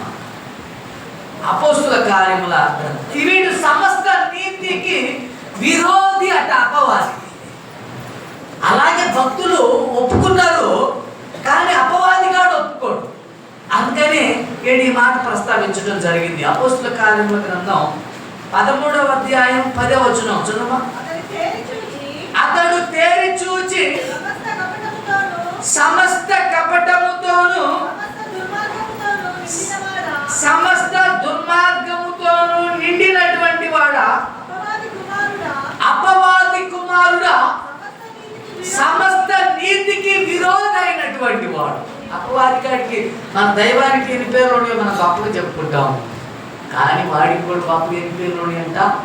సమస్త నీతికి విరోధట, మోసగాడట, దొంగట, నరహంతకుడట, వ్యభిచారట, ఇలాగూ శోధకుడు, బాధకుడు, వేధించేవాడు, శోధించేవాడు, కష్టం నష్టం కల్పించేటువంటి వాడు. దేవుడు ఎక్కడా కూడా అన్యాయం చేశాడని చెప్పేసి అర్థానికి లేనే లేదు. అబద్ధం ఆడడానికి ఆయన నరుడు కానే కాదు. అందుకే అవన్నీ కూడా ఆయన మీద మన ప్రతి వక్రమైనటువంటి వాటన్నిటిని కూడా ఆయన ఏం చేసుకున్నాడు, వైదొలగ చేశాడు. ఇప్పుడు మనం ఏం చేశాడు, ఫ్రీ వర్డ్స్గా చేశాడు. అయితే దైవాన్ని అంగీకరిస్తేనే, దైవపక్షంగా ఉంటేనే నీకు ఏ శిక్ష విధి లేనే. నేను ఎందుకు, దేవుడు మొత్తం కూడా వహించాడు, భరించాడు, సహించాడు. నేను ఒప్పేసుకున్నాను, వాటిన్నింటిని కూడా వైదొలిగిస్తాడు అనేటువంటి విధానంలో మనం ఉండగలగాలి. కొరింథీ సంఘానికి పౌలు గారు వస్తున్నాడు. మొదటి పత్రిక 8, మొదటి పత్రిక 8 ఇది అండి 6వ వచనాన్ని చదువుతున్నాం. 8:6 చదువుతున్నాం. ఆకాశమందైనను భూమి మీదనైనను దేవతలనబడి ఉన్నను మనకు ఒక్కడే దేవుడున్నాడు, ఆయన తండ్రి, ఆయన నుండి సమస్తమును కలిగెను, ఆయన నిమిత్తము మనమున్నాము, మరియు మనకు ప్రభు ఒక్కడే, ఆయన యేసుక్రీస్తు, ఆయన ద్వారా సమస్తమును కలిగెను. హల్లెలూయా. ఆయన ద్వారా మనము కలిగిన వారు. గురకీర్తనలో కూడా సేమ్ వర్సెస్ అన్నాడు, మనము ఆయన వారము. ఆయన పూర్వకంగానే మనం కలగడం జరిగింది, ఉండటం కూడా జరిగింది. తండ్రి వలన సమస్తం కూడా వనకూరింది. ఇప్పుడు ఆ తండ్రి యేసుక్రీస్తు ప్రభు వారు అయ్యాడు కాబట్టి అక్కడ అది కూడా ఇంక్లూడ్ చేశాడు. ఆయనే యేసుక్రీస్తు, ఆయనే, మరియు మనకు ప్రభు అక్కడే, ఆయనే క్రీస్తు యేసు అనేటువంటి నరుడు అని చెప్పేసి తిమోతికి రాస్తూ కూడా మాట్లాడుతూ ఉంటాడు. తర్వాత 2వ పత్రిక, కొరింథీ సంఘానికి రాసిన 2వ పత్రికలోకి వెళ్తున్నాము. 5వ అధ్యాయం 18వ వచనాన్ని చదువుతున్నాము. సమస్తమును దేవుని వలనైనవి, సమస్తమును దేవుని వలనైనవి, దేవుని వలనైనవి, ఆయన మనలను క్రీస్తు ద్వారా తనతో సమాధాన పరచుకొని ఆ సమాధాన పరచు పరిచర్యను మనకు అనుగ్రహించాడు. హల్లెలూయా. సమాధానం పరచు వారు ధన్యులు, వారు దేవుని కుమారులు అంటారు. అసమాధానం సుమారు కాదు, అవును కదా. అశాంతిని నెలకొల్పడం కాదు, శాంతిని నెలకొల్పడమే శ్రేయస్కరంగా మనం భావించవలసిందని చెప్పేసి దీని అర్థమయ్యింది. 6:10 కూడా చదువుతున్నా, అదే పేజీలో 6:10 కూడా చదువుతున్నాను. పరిచారకులమై ఉండి ఘనతాల వలన సుకీర్తి దుష్కీర్తుల వలనను దేవుని పరిచారకులమై ఉండి అన్ని స్థితులలో మమ్మల్ని మేమే మెప్పించుకొనుచున్నాము. మేము మోసకాండ్రమైనట్లుండి సత్యవంతులము, తెలియబడని వారమైనట్లుండి బాగుగా తెలియబడిన వారం, చనిపోవచ్చున్న వారమైనట్లుండి ఇదిగో బ్రతుకుతున్నాము, శిక్షింపబడిన వారమైనట్లుండి చంపబడిన వారము, దుఃఖపడిన వారమైనట్లుండి ఎల్లప్పుడూ సంతోషించువారు, దరిద్రులమైనట్లుండి అనేకులకు ఐశ్వర్యము కలిగించువారము, ఏమీ లేని వారమైనట్లుండి సమస్తమును కలిగిన వారము. హల్లెలూయా. వారకులమైనటువంటి మనము, విశ్వాసులమైన మనము ఈ విధంగా ఎంచుకొని జీవించాలండి. అంతేగాని అలాగే నిరాశలో ఏమీ లేదే, అన్నీ ఉన్నాయే అనేటువంటి ఉపలాత కాదు, ఏమీ లేదే అనేటువంటి నిరాశ కానే లేకపోయినా దైవికంగా మనం కలిగి ఉన్నాం. మనం ఒకరికి చచ్చాం కానీ క్రీస్తుతో కూడా మనం బ్రతుకుతున్నాం. హల్లెలూయా. ఎప్పుడు బ్రతుకుతాం మనం? క్రీస్తుతో పాటు చచ్చాం కానీ ఎప్పుడు కూడా బ్రతుకుతాం. అది నిర్ధారణ ఉంచుకోగలము. చస్తామేమో అనే, బ్రతికమేమో అనే. ఇది అపభక్తి భక్తిహీనుని యొక్క లక్ష్యంగా మనం తెలుసుకుంటాం. 7 చదువుతున్నాను అక్కడ. ప్రియులారా, మనకు ఈ వాగ్దానములు ఉన్నవి కనుక దేవుని భయముతో పరిశుద్ధతను సంపూర్తి చేసుకొనుచు శరీరమునకును ఆత్మకును కలిగిన సమస్త కల్మషము నుండి మనలను పవిత్రులుగా చేసుకొందాము. హల్లెలూయా. అసలు నేను చెప్పాను, ఒక సూక్తులు చెప్తూ వచ్చాను. ఏంటి? ఈ దేహం మనకేం చేస్తుంటుంది? ఏదో ఒక మచ్చ పూయాలని చెప్పేసి ఆత్మకు, ఆత్మేమో మనస్సేమో దేహానికి పూయాలని. ఎందుకు? ఈ రెండు కూడా దేవునికి అనుకూలంగా లేవు. దేవుల్లో ఉన్న కొంతమంది ఏమో అటు ఇటుగా ఉంటారు కదా, చేసుకోలేకపోతున్నటువంటి వాళ్ళు ఉంటారు. చాలా రకాలు ఉంటారు. ఈ రెండు కూడా దేవునికి అంకితం చేయలేని వాళ్ళు ఉంటారు. కొంతమంది ఒకటి మాత్రమే దేవునికి అంకితం చేసేటువంటి వాళ్ళు ఉంటారు. దేహమో లేకపోతే ఆత్మో రెండింటిని ఏది బ్యాలెన్స్ చేయలేనటువంటి వాళ్ళు ఉంటారు. వాళ్ళని ఉద్దేశించి చెప్తారు. ఇలాగ మనం కొనసాగవలసిన అవసరం ఉందని మాట్లాడుతున్నాడు. యెషయా గ్రంథం 56:7 చెప్తాడు. ఇలాంటి దైవం కాబట్టే ఆయన ఆలయాన్ని ఎలాగో నెలకొల్పాడయ్యా అని ఏం చెప్తున్నాడండి. నా ప్రార్థన మందిరము వారిని, నా ప్రార్థన మందిరంలో వారిని ఆనందింపజేసేదను. నా బలిపీఠము మీద వారు అర్పించు దహన బలులను అంగీకారములకు. నా మందిరము సమస్త జనులకు ప్రార్థన మందిరం అనబడుతుంది. హల్లెలూయా. కొంతమంది అదే నేను ఇందాక చెప్పాను చూడండి, ఇది ఫలానా వాళ్ళ మతస్థుల మందిరం, ఫలానా వాళ్ళ మతస్థుల ఆలయం. కానీ కాదు, సమస్త అన్య జనులకు ప్రార్థన మందిరం అనబడాలి. క్రైస్తవ ప్రార్థన మందిరం కాదు, క్రైస్తవులదే అవుతుంది అది. అవును కదా? సమస్త జనులకు అన్నాడు. ఆల్ నేషన్, ఏ జాతి వారికైనా కానీ. అపొస్తలుల కార్యముల గ్రంథంలో అన్నాడు 10:34, ఏ జాతి వారైనా, ఏ ప్రాంతం వారైనా, ఏ భాష కలిగినటువంటి వారైనా కానీ ఆయన అంగీకరిస్తాడు. హల్లెలూయా. అంతేగాని నువ్వు పలానా అన్య దేశపు వాడవు, అన్య ప్రాంతపు అన్యుడవు, నువ్వు దేవుడి ఏది కొన్ని జాతులు ఉన్నాయి, ఈ జాతే పలానా అన్యులు అంతే. ఆ మతంలో ఆ దైవాన్ని పుట్టించి పుక్కిడి ఏది పురాణాలు పుట్టించారనమాట. ఆ జాతిలో ఆ వ్యక్తి దైవంగా ఏం చేసరికి ఆ జాతికే ఆయన ఏమైపోయాడు అంకితం. మనం ఈజీగా గెస్ చేయొచ్చు. ఒక సమాజంలోకి వెళ్తే ఓహో వీడు పలానా కమ్యూనిటీ, ఈ దేవాలయం ఉంది కాబట్టి పలానా కమ్యూనిటీ అనుకోవచ్చు. కానీ నేటి కాలంలో క్రైస్తవ మందిరాలు ప్రతి సమాజంలో ఉంటున్నాయి. హల్లెలూయా. చాలా ఎక్కువగా మన సమాజాల్లో ఉన్న ప్రతి సమాజంలో కూడా ఉన్నాయి అని చెప్పడంలో సందేహం లేదు. మార్కు గ్రంథకర్త అదే మాట అన్నాడు 11:17. 11:17 కాస్త బ్రాడ్ చేశాడంటే సమస్త అన్య జనులకు అన్నాడు, సమస్త జనులకు అన్నాడు. ఇక్కడ అన్య జనులకు, ఆల్ నేషన్స్. ఆయన బోధించుచు నా మందిరము సమస్తమైన అన్య జనులకు ప్రార్థన మందిరం అనబడుతుంది అన్నాడు. హల్లెలూయా. అతని బంధన కాలము సమస్త జనులకైతే ఇప్పుడు అన్య జనులు అంటే దేవుని అడగనటువంటి ప్రజలు. దేవుని ప్రజలు ఎవరంటే దేవుని సొత్తైన ప్రజలంటే పరిశుద్ధులు, పవిత్రులు, నీతిమంతులు, నిర్దోషులు, నిష్కల్మషులు, పాపం కదా పరిశుద్ధ జనాంగం అని మనం అనుకుంటాము. వాళ్ళు అపవిత్రమైన కార్యకలాపాలు జరిగిస్తుంటారు కాబట్టి అన్యులుగా ఉన్నారు. దేవుని అని ఇందాక చెప్పాను చూడండి, ప్రతి దానిలో దైవం అంటా ఉన్నారు. కుక్కను దైవం అంటున్నారు, పందిని దైవం అంటున్నారు, సింహాన్ని దైవం అంటున్నారు, అవును కదా, ఏనుగుని దైవం అంటున్నారు, కోతిని దైవం అంటున్నారు. అందుకని ఈయన ఏం చేశాడు? ఎలాగానే కాదని చెప్పేసి వెలుగులోనికి వచ్చిన వివరణ. మరి మన నిర్మాణకుడు మనకు ఒక అవగాహన ఉంది. మనల్ని నిర్మించిన వాడు మన రూపంలోనే ఉంటాడు. హల్లెలూయా. అది నిజమేరా? నేను ఇందాక చెప్పినట్టుగా నన్ను అన్నటువంటి మా తండ్రి గారి లాగా నేను వృద్ధాత్మలోకి వచ్చేది మా తండ్రి లాగా ఉన్నాను. నిన్ను కన్నది నువ్వు ఎంపిక చేసుకున్నావు ఒక దైవాన్ని, ఏనుగులు. ఒరే నిన్ను కన్నది ఏనుగారు అంటే అవును కదా, ఒరే గాడిద కొడక అని అంటుంటారు కొంతమంది. ఏమయ్యారు?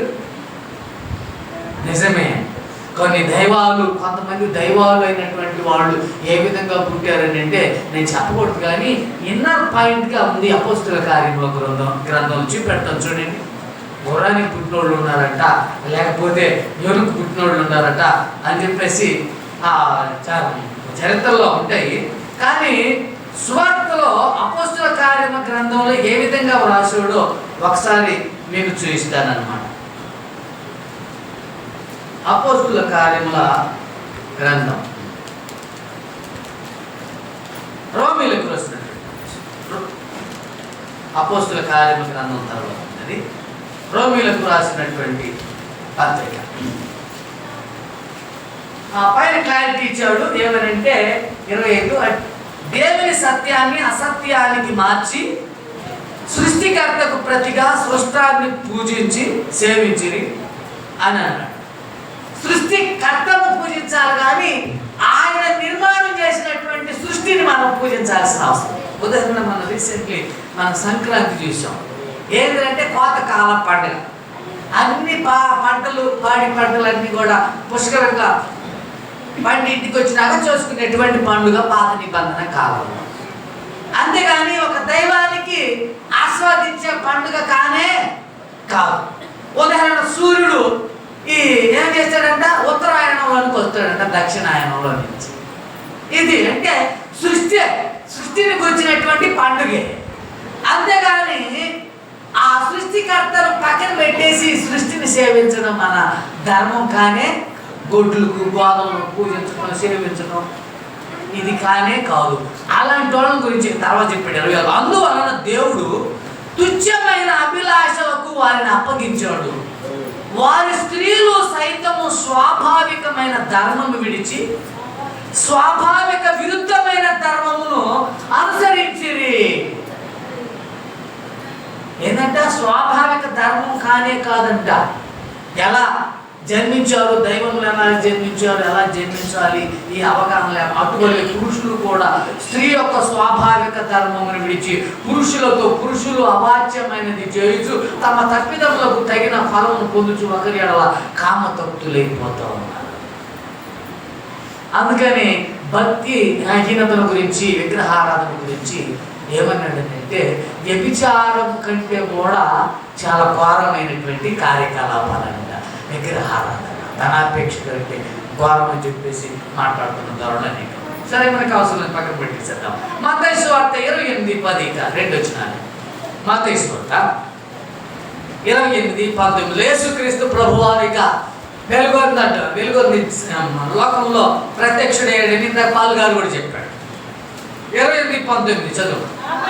కాబట్టి మీరు వెళ్ళి సమస్త జనులను నాకు శిష్యులుగా చేయండి. హల్లెలూయా. సమస్త జనులకు, సమస్త అన్ని జనులకు ప్రార్థనా మందిరంగా ఆయన నిలబడ్డాడు. ఆయన సంఘం నిలబడ్డది. కాబట్టి ఈ సంఘంలో అనేకులు ఏం చేయాలా? పిల్లలుగా, ఆయన సంతానంగా, ఆయన గోత్రంగా, ఆయన ప్రజగా, ఆయన పరిశుద్ధ జనాంగంగా మనమందరం కూర్చోబడాలి. హల్లెలూయా. ఆయన ఒక ఇంటిగానే కనపడుతుంటా ఉంటాయి. ఒక ఇంటి కానీ, ఒక ప్రజ కానీ, ఒక జాతి కానీ. ఈ తారతమ్యాలు ఆయన కనపడనే కనపడ, వ్యత్యాసాలు కనపడనే కనపడ. నీ ఎరుపు, నలుపు, నీ ధనికం, నీ పేదరికం ఇవి ఆయనలో కనపడనే. నీ హోదా, పరపతి ఆయన కనపడనే కనపడవు. అందుకని సమస్త జనులను కూడా నాకు శిష్యులను ఇచ్చేది. హెబ్రీ గ్రంథకర్త 1 చూడండి. హెబ్రీలకు రాసినటువంటి పత్రిక 1వ అధ్యాయం 1-4 వచనాలు చదువుతున్నాను. పూర్వకాలమందు నానా సమయములలో నానా విధములుగాను ప్రవక్తల ద్వారా మన పితరులతో మాట్లాడిన దేవుడు ఈ దినముల అంతమందు కుమారుని ద్వారా మనతో మాట్లాడి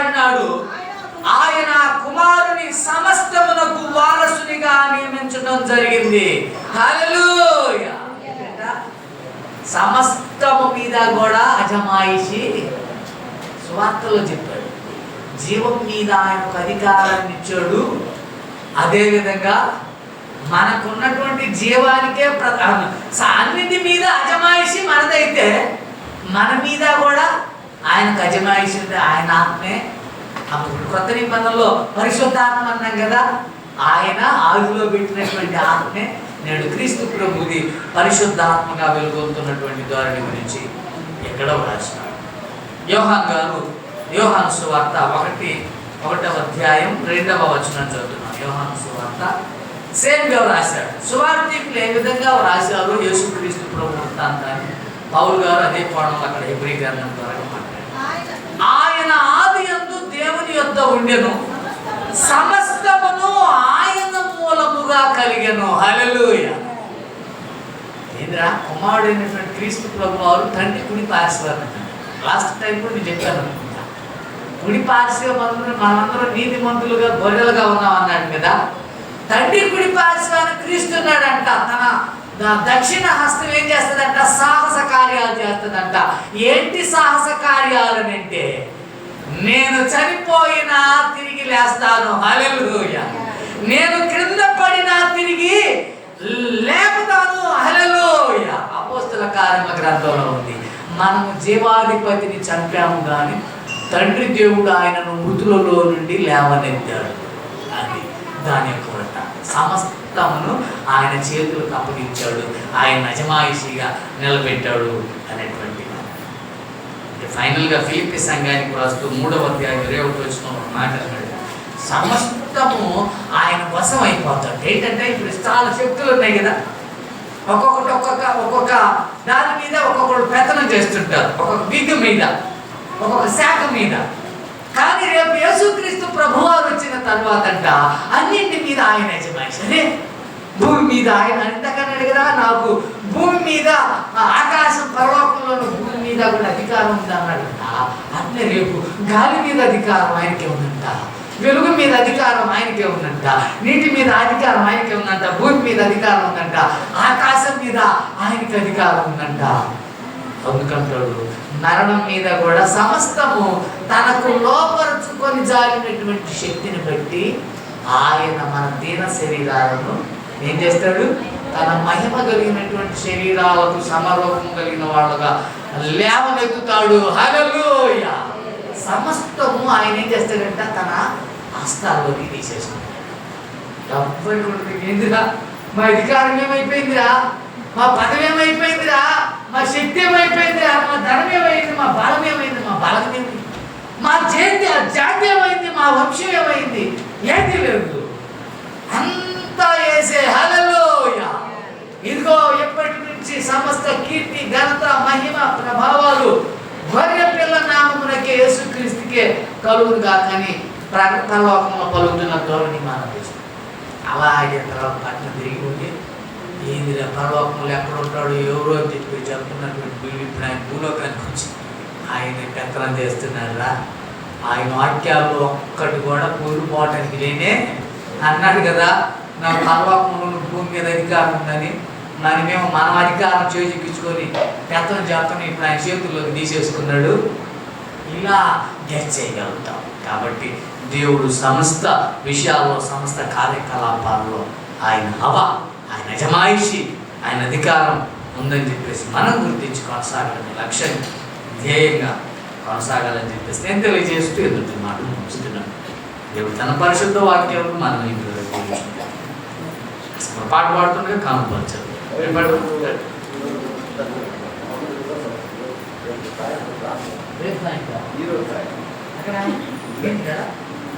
రైట్. ఈరోజు మరి యోహాన్ గారి తల్లి గారి జ్ఞాపకార్థం ప్రార్థన కుటుంబం వాళ్ళ ఇంటి వద్ద సంఘం అంతా కూడా హాజరు కావాలని ప్రార్థించారు.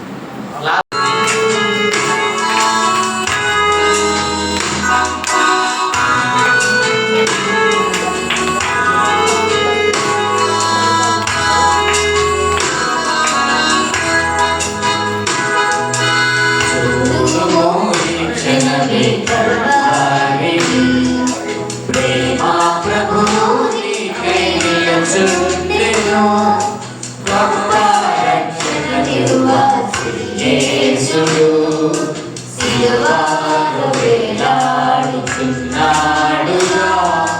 సిలువలో వేలాడుచున్నాడుగా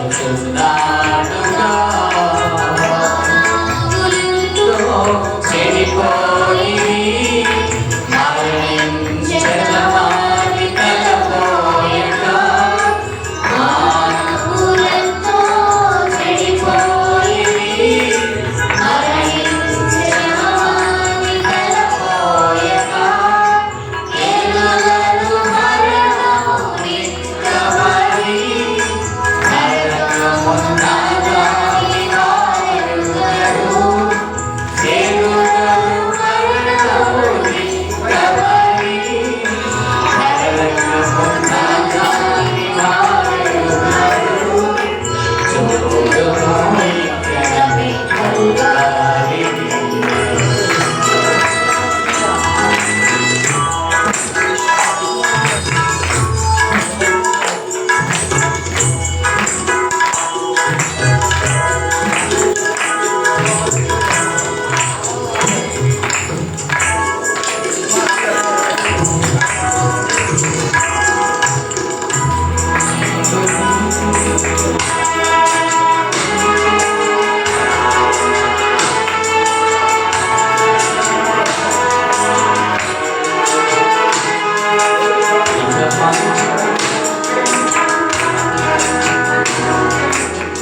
వారెరుగరు ప్రార్థన చేసుకుందాం. దంతం కనకరత్నం గారి కుటుంబం నుంచి పలహారం తీసుకొచ్చారు. ప్రార్థన చేసుకుందాం. కానుక విషయమే కానీ పలహారం విషయమే కానీ చెప్తున్నాను. పరిశుద్ధుడా, పవిత్రుడా, నీతిమంతుడా, నిర్దోషుడా, నిందారహితుడా, నిష్కల్మషుడా, నిజదేవుడా మా యేసు ప్రభువా, విశేషంగా మీరు చెప్పిన మాటలు సువార్తికులు రాశారు, అలాగే పత్రికలను పౌలు గారు రాశారు. సమస్తము మీ మూలముగా కలిగినదని అలనాడు మోషే గారు ఆయన ధర్మశాస్త్ర గ్రంథమైనటువంటి ఆది కాండంలో రాయడం జరిగింది. అలాగే సువార్తికుడు యోహాను గారు రాశారు, పౌలు గారు హెబ్రీ సంఘానికి లేఖ రాశారు. ఈ విధమైనటువంటి అవగాహనతో సమస్తము మీద మీకు అజమాయిషి ఉందన్నటువంటి ఉద్దేశంతో కీర్తనకారుడు కూడా సమస్త దేశములారా యెహోవాకు ఉత్సాహధ్వని చేయండి అని చెప్పడం జరిగింది. అదే రీతిగా మీరు ఈ లోకంలో ఉన్నటువంటి ప్రజలను ఉద్దేశించి ప్రార్థన నిబంధన గ్రంథంలో యెషయా గ్రంథకర్త రాస్తూ నా మందిరము సమస్త జనులకు ప్రార్థన మందిరం అనబడుతుంది అని రాశారు. గత నిబంధనలో కొత్త శకంని నెలకొల్పిన ద్వారా మార్కు సువార్తికుడు రాస్తున్నాడు, నా మందిరము సమస్త అన్యజనులకు ప్రార్థనా మందిరం అనబడుతుంది అని రాశారు. కాబట్టి మీరు సమస్త జనులకు సువార్త తెలియజేయండి. నమ్మి బాప్తిస్మం పొందిన వారు రక్షింపబడతారు, నమ్మని వారికి శిక్ష విధించబడుతుంది అన్నారు. అంతే మాత్రం కాకుండా నాకు పరలోకంలోను భూలోకంలోను కూడా సమస్తం మీద కూడా నాకు అధికారం ఉందని చెప్తున్నాను. ఈ విధంగా మీ గొప్పతనాన్ని గుర్తించినటువంటి మేమందరం కూడా నాయన, ఇదిగో మీ పాద సన్నిధిలో భక్తుడు అపోస్తుల కార్యముల గ్రంథంలో భక్తుడు రాశాడు, ఆకాశం మీ సింహాసనం, భూమి మీ పాదపీఠం అయితే నేను మీకోసం ఎలాంటి ఆలయాన్ని నిర్మించగలుగుతాము అని రాశాడు. అందుకని మీ పాదపీఠం ఎదుట సాగిల పడటమే ధ్యేయం లక్ష్యంగా ఉండాలని భక్తుడు కీర్తనకారుడు కూడా రాశాడు. నాయన మరి అపోస్తులు మరి పౌరశీలలు చెరసాల్లో నిర్బంధించబడ్డప్పుడు సంఘమంతా కూడా అత్యాశక్తితో ప్రార్థన చేసినప్పుడు నాయనా చెరసాల పునాదులు అదిరిపోయినట్టుగా, సంఖ్యలు వీడిపోయినట్టుగాను నేను చూస్తున్నాను. అలాగే సంఘం కూడా నేడు నాయన ఇదిగో అపవాద కబంధ హస్తాలలో, దోషములలో, పాపములలో, లోకములో కొట్టుమిట్టాడుతున్నటువంటి మేము నాయన ఆ పరీక్షలో నెగ్గి మీ బిడ్డలుగా తండ్రి మీ పక్షంగా మీ వైపున మేమందరం కూడా నిలబడడానికి పరిశుద్ధాత్మ సహాయం మాకు అందరూ దయచేయమని అడుగుతున్నాం. మరొకసారి సంఘ బిడ్డలు తీసుకొచ్చినటువంటి కృతజ్ఞత అర్పణ, అలాగే నేను కృతజ్ఞత భావంతో మరి తండ్రి దంత కృపరత్నం గారు తీసుకొచ్చినటువంటి పలహారాన్ని దీవించు, ఎంతగా విద్యాలు రెట్టింపు దీవెన అనుగ్రహించబడుతుంది. సొలొమోను గారు అన్నారు, ఎదుగో ఎక్కువగా విత్తేటువంటి వారు రెట్టింపుగా కోయగలుగుతారు, వెదజల్లి మరి దీవెనలు పొందుకున్నటువంటి వారు కూడా ఉండగలుగుతారని చెప్పడం జరిగింది. సంతోషంగా ఇచ్చేటువంటి వారు చక్కగా సంతోషంగా దేవుడు వారిని దీవిస్తాడు, సమృద్ధిగా దీవిస్తాడు అని కూడా కరుణి గ్రంథకర్త వస్తుంది. ఈ విధంగా మేమందరం కూడా మీ సన్నిధిలో మీ బిడ్డల వల్లే, వెలివ మొక్కల వల్లే ఎదగడానికి పరిశుద్ధాత్మ సహాయం మాకందరూ దయచేయండి. ఈ దిన దీవెనలతో మమ్మల్ని అందరూ నింపుమని మరొకసారి సాయంకాలం వేళ సంఘంలో నాయన ఇదిగో జ్ఞాపకార్థం కోట ఉండగా అందరూ కూడా కూడుకొని మీరే మాకు తండ్రి అని తల్లి అని మిమ్మల్ని మీ కౌగిలిలో మీ కుటుంబంగా మేమందరం కూడా కలిసిపోవడానికి ప్రపోజుకుంటున్నాం. మీ ప్రియకుమారుడు మా ప్రభువును రక్షకుడైనటువంటి యేసుక్రీస్తు నామములో ఈ మనవులన్నీ కూడా అడిగి వేడుకొని నాము తండ్రి. పరలోకమందున్న మా తండ్రి, నీ నామం పరిశుద్ధపరచబడును, నీ రాజ్యం వచ్చును, నీ చిత్తం పరలోకమందు ఎలా అలాగే భూమి అందులో నెరవేరుతాను. మనదిన ఆహారం నేడు మాకు దయచేసి, మా రుణస్తులను మేము క్షమించిన ప్రకారం మా రుణం క్షమించు, మమ్మల్ని శోధనలోనికి తేక కీడును తప్పించు. ఎందుకంటే రాజ్యము, బలము, మహిమ నిరంతరము మీద ఉన్నారు తండ్రి. తండ్రి, కుమారు, పరిశుద్ధ ఏక దేవుని దివిన సంగముగా కోరుకుంది సమస్త విషయాల్లో ఆయన చేవి చూసినటువంటి సంఘ బిడ్డలందరికీ సదాకాలం తోడైండును గాక.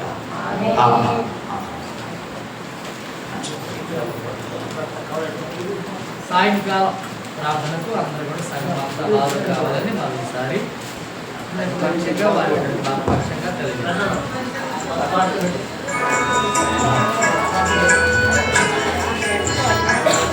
అలాగే పాట కొనసాగిస్తుండగా పలహారం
Kalvari,